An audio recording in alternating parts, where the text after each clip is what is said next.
grow lights. I'm testing out some new ones today. Spider Farmer SF600s. Now, in the past, in my last video, I mentioned to you guys, I've got some experience using the fluorescent T5 bulbs. They work really good. The challenge with those is your energy bills are gonna be higher than I am. So I set out this year to find some good LED grow lights. And I started off with the iGrowTech 10-watt LED behind me. Works okay. I mean, it works fine. If you have limited space, it's fine. It'll germinate your seeds and you can grow them on, ready to take them out into the greenhouse. The problem with it is that you have to keep the light bar super close to the plants, which means limited amount of grow space. And at the price point of being 50 bucks, it's cool that it comes with a little stand, but I think it's probably gonna be the least favorite out of all the ones that I've got so far. And like I said, today, we're testing out these Spider Farmer SF600s. I got them set up. I'm gonna show you how I did it and show you some of the things that I changed my sowing method this go around as well.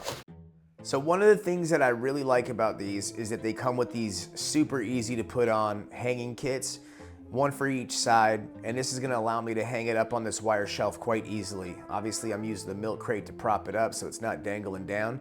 Basically just put it where you want it, screw it tight, and that's that. Plug and play, essentially. Very easy to set up.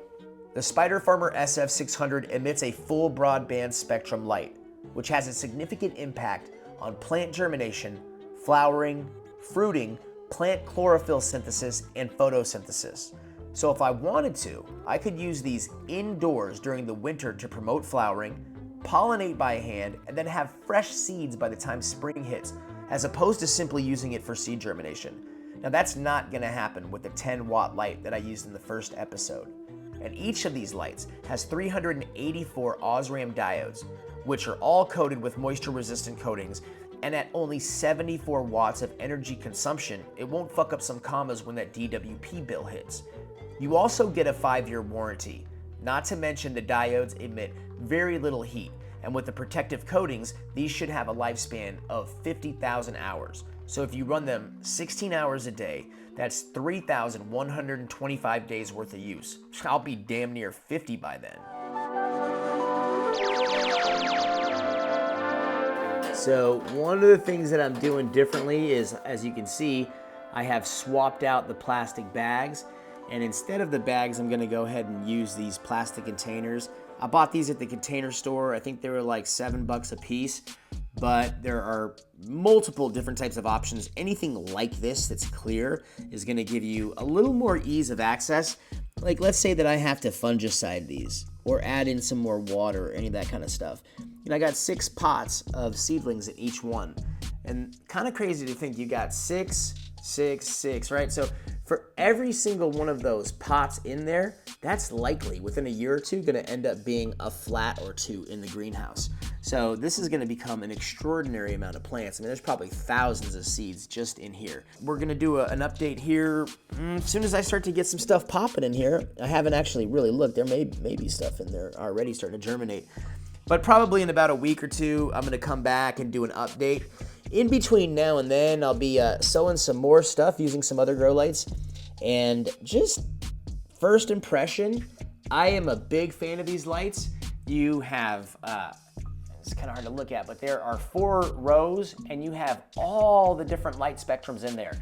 So just in terms of looking at these things, I mean, super duper bright. And when you compare that to the iGrowTech, it's not quite the same, not quite the same.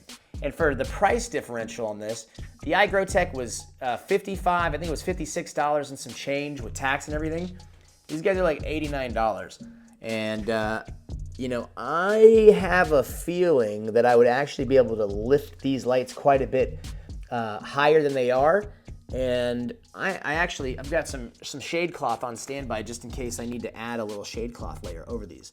But one of the cool things is still really have almost no heat whatsoever. So the power usage is just not gonna consume anywhere near the same amount as like the T5s and still give you a pretty solid bang for your buck. And you know, I know a couple of other people that are using these and they have seemed to really have good results with them. So I'm quite hopeful, pretty excited about it. All right, so I was just about done shooting the video when I got a message from a friend of mine out of Tucson that uses Spider Farmer lights, and he says to me, hey, Just a heads up, with the Spider Farmer light and the seedlings, I've observed that the light itself is way too strong. It's pushing around 1,300 foot candles. And he put 2 layers of window screen on the boxes and has got it all the way down to about 200 to 250 foot candles. And he says the seedlings love it. So he just want to let me know, and I want to let you guys know so that you don't find out the hard way the way he did. And as a matter of fact, I went ahead and added some shade cloth onto the boxes. So you can see what I've done. I've come in, I've added some, this is actually window screen, it's not shade cloth, but same difference. So I added 1 layer on. I'm gonna see how that goes. But that kind of, that confirms my suspicion about these lights, which is that they are gonna be strong enough, not just for germination, but I could actually, like with this Ariocarpus retusus here, I just gave this thing a good soak in rainwater, and I had watered it about 4 days ago, and it was already bone dry. And this is, I dunk soaked it. So, I think that with one of these lights, I could literally grow plants and get them to flower all season long. Now, I don't know whether or not plants need to have a winter dormancy. They do go dormant in nature, but I think that I have found that they are quite adaptable. And if you don't give them winter dormancy, they're fine with it. Just look at the plants in Thailand. They don't get a winter dormancy. They grow year round. They're fine. And well, that's what we got so far. So this is the joys. I crawled up this little granite boulder here to take some photos of these lilies here. And then I noticed that the thing that we set out for today was these Dudleyias. You got a nice little patch of them. There's 1, 2, 3, 4, 5. Huh? Dude, how about that, man?